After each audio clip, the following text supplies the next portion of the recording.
Hello, my name is Jung Yup Jo, and I'm here to tell you about my experiment about effects of sleeping on exercise tolerance. Here are my contents. First, I'll introduce about my theory. And second, I'll tell you about the material and method. Third, I'll tell you about the results and conclusion. Four, there will be further discussions and references. Introduction. The sleeping time and the quality of sleep is getting worse because of the smartphones and light. Lights coming out of smartphone LED screen is known to have a bad effect on sleeping quality and length. In human, the recommended average sleep hours by the WHO are 7 to 9 hours a day. A good night's sleep is related with many healthy body effects. Especially, it is known that a good night's sleep has a very good benefit on cardiovascular system. In a research by OECD, the average sleep hours of an adult in Korea was the lowest among the OECD members. In fact, the second most and third most cause of death in Korea is cardiovascular disease or cerebral vascular disease. This means that Koreans sleep less and they have a more cardiovascular diseases. Good night sleeping and cardiovascular seems to have a great relations between. I planned an experiment whether a sleeping length could increase my cardiovascular system's strength. If a longer time of sleep could make me work out more, it would mean that sleep can strengthen my cardiovascular system and make me more tolerable to exercise. My goal is to find out a relation between length of sleep and exercising tolerance. Methods and material.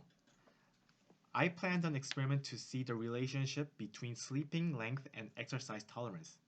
If a longer sleep makes me exercise longer, it would mean that the longer sleep would make me more tolerable to exercise.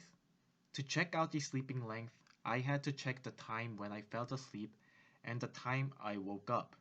The time I woke up was easy to check because I'm conscious in the morning, but it was hard to check the specific time when I fell asleep.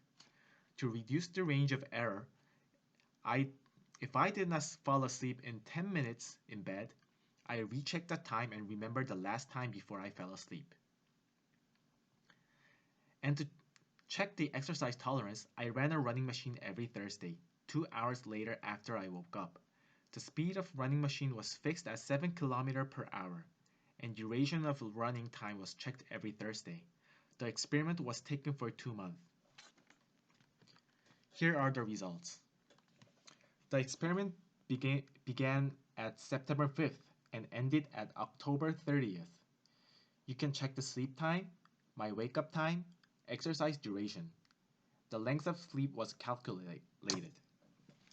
If you see at the September 5th, in the first row of the chart, I slept at 23:25 and wake up at 7:34. The length of sleep was 8 hours and 9 minutes. This day I ran 32 minutes. You can see the other results below the chart. Here are my results summaries. When I slept 6 to 7 hours, average exercise length was 20.3 minutes. When sleeping length was between 7 to 8 hours, average exercise length was 26.3 minutes.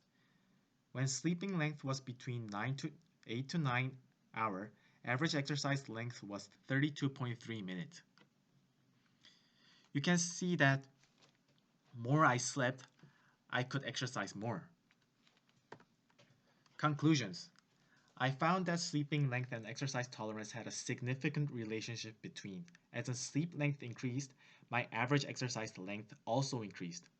With my experiment, I could have concluded that exercise is beneficial to my cardiovascular system, and it led me to exercise more, which made me tolerable to exercise.